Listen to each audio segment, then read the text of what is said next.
Hello everyone, আসসালামু আলাইকুম। আমি আজকে রান্না করা মাংসগুলোকে একদম পুড়িয়ে ফেলবো।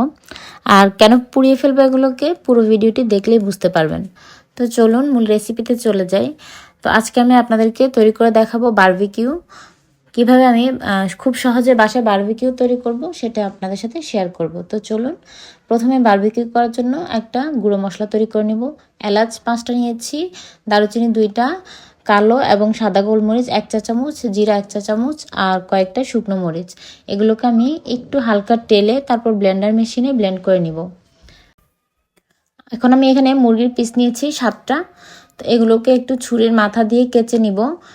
আর কেচে নেওয়ার কারণ হচ্ছে যাতে মশলাটা ভেতরে ঢুকে, আর এদিক দিয়ে একটু ছুরির মাথা দিয়ে ডিপ করে দিব যাতে ভেতরে মশলাটা খুব ভালোভাবে ঢুকতে পারে।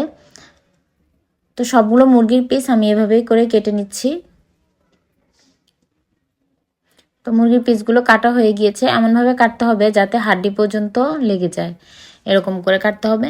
এরপর একটা বাটির মধ্যে আমি আদা বাটা নিয়ে নিচ্ছি 1.5 টেবিল চামচ পরিমাণ, রসুন বাটা নিব 1.5 টেবিল চামচ পরিমাণ।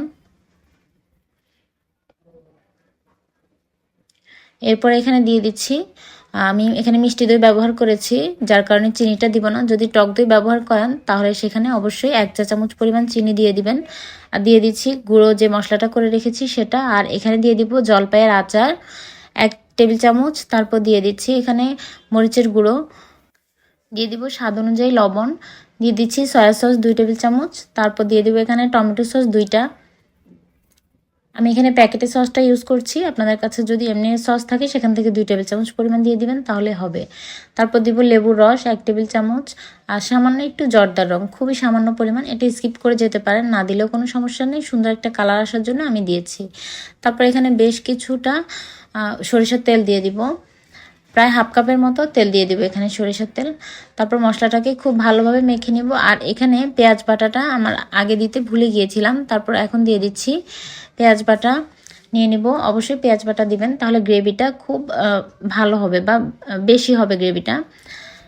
তারপর আমি সবগুলো মুরগির মাংস খুব ভালোভাবে এই মশলার মধ্যে মেখে নিব।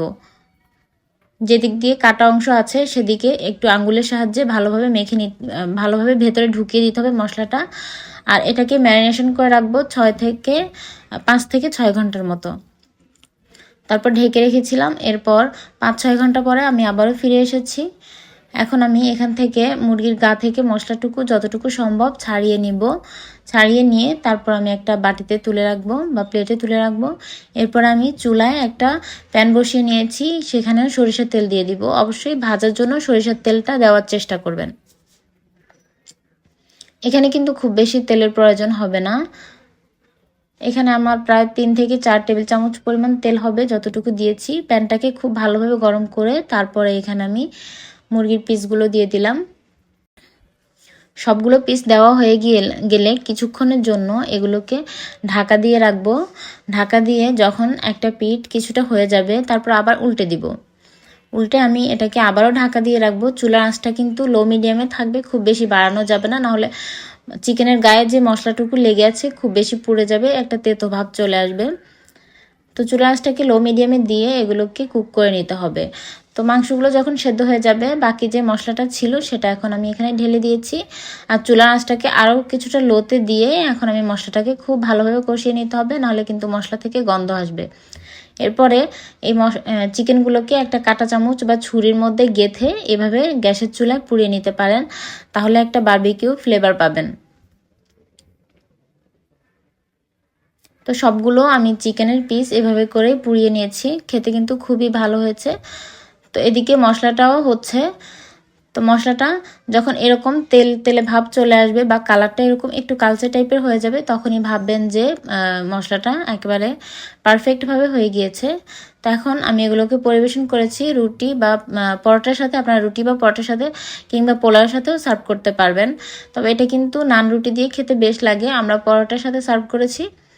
আর চিকেনটা দেখুন কীরকম সিদ্ধ হয়েছে, খুব সফট হয়ে গিয়েছে চিকেন। তো সাথে ছিল সালাদ। তো এই তো আমার আজকের রেসিপি আপনাদের কাছে কেমন লেগেছে, আশা করছি ভালো লেগেছে। আজকের মতো এখানেই বিদায় নিচ্ছি, আল্লাহ হাফেজ।